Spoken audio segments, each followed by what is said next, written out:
Salut à tous, c'est le barbu. Aujourd'hui, on va parler d'un sujet qui a totalement bouleversé nos habitudes de travail, le télétravail.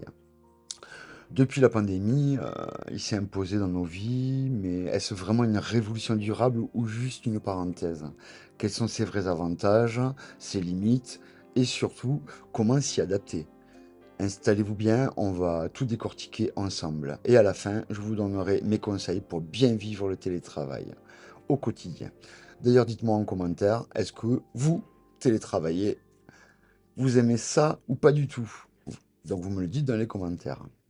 Donc, avant 2020, le télétravail, c'était surtout réservé à quelques métiers, hein, comme développeur, graphiste, consultant.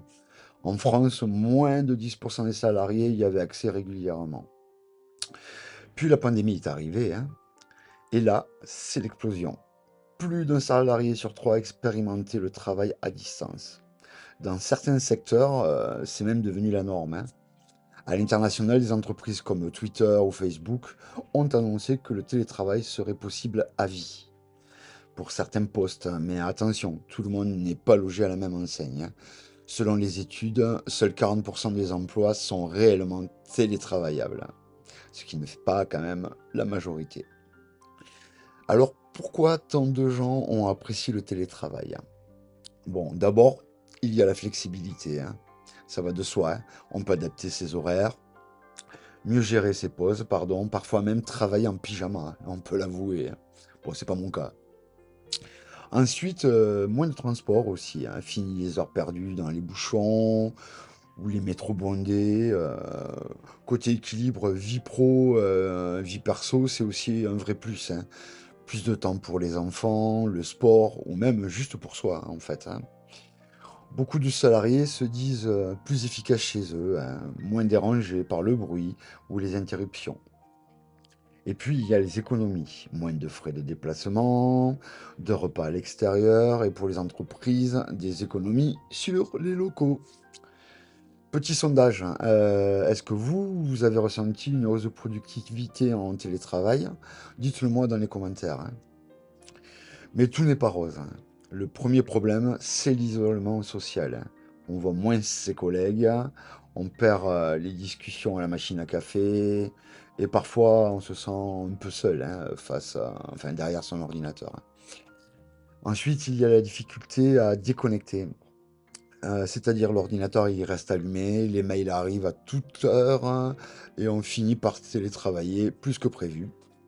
C'est un petit problème, hein, donc c'est pour ça qu'il y a quand même des droits à la déconnexion. La surcharge mentale, pardon, aussi, jongler entre les réunions Zoom, les enfants à la maison, les tâches ménagères, c'est parfois épuisant. Et puis, il y a les inégalités. Tout le monde n'a pas un logement adapté, à un bureau confortable, ou une connexion internet fiable, hein, en fait, hein. Enfin, l'innovation peut être freinée. Sans échange, spontané, certaines idées ne naissent plus aussi facilement. D'ailleurs, une étude a montré que les brainstorming en visio sont souvent moins créatifs qu'en présentiel, hein. Je vous mettrai les liens dans la description au niveau des études. Alors, j'ai demandé autour de moi et voici quelques témoignages, hein. J'adore le télétravail, mais parfois je me sens vraiment coupé du reste de l'équipe, hein. D'autres témoignages, pour moi c'est la liberté. Je peux aller chercher mes enfants à l'école, organiser ma journée comme je veux. Un autre témoignage, en revanche, j'ai pris du poids, je bouge moins et j'ai du mal à décrocher le soir, hein, c'est-à-dire à m'arrêter de travailler, hein. Et vous, quels sont vos ressentis? Partagez, vos anecdotes, je les lirai avec attention, promis, hein. Donc face à ces constats, beaucoup d'entreprises, hein, choisissent, le modèle hybride, hein. Quelques jours au bureau, le reste à distance. Ce modèle, il séduit, hein, car il combine, le meilleur des 2 mondes, en fait, hein, la flexibilité, le maintien du lien social, hein, possibilité d'organiser des réunions en présentiel pour, vraiment des moments clés, hein. Mais ça demande une organisation repensée, des outils numériques performants et une vraie culture de la confiance et de l'autonomie. Certaines entreprises investissent dans des espaces de coworking, hein, ou des bureaux partagés pour favoriser la créativité d'ailleurs, hein. Donc, bon, je vais vous donner quand même mes conseils pour un télétravail efficace et sain. 1. Aménager un vrai espace de travail. Même petit, pour séparer pro et perso. 2. Garder des horaires fixes. Commencer et terminer à la même heure chaque jour. 3. Faites des pauses régulières.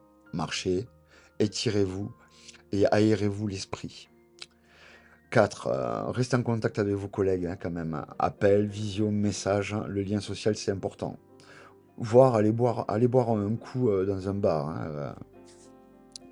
5. Je vous conseille de vous déconnecter en fin de journée. Fermez l'ordi, rangez votre espace, coupez les notifications et surtout écoutez-vous. Si vous sentez que ça ne va pas, parlez-en à votre manager ou à vos proches. Pour conclure, le télétravail n'est ni une utopie ni un cauchemar. C'est une transformation profonde du monde du travail, en fait, qui demande de l'adaptation, de l'écoute et parfois un peu de créativité.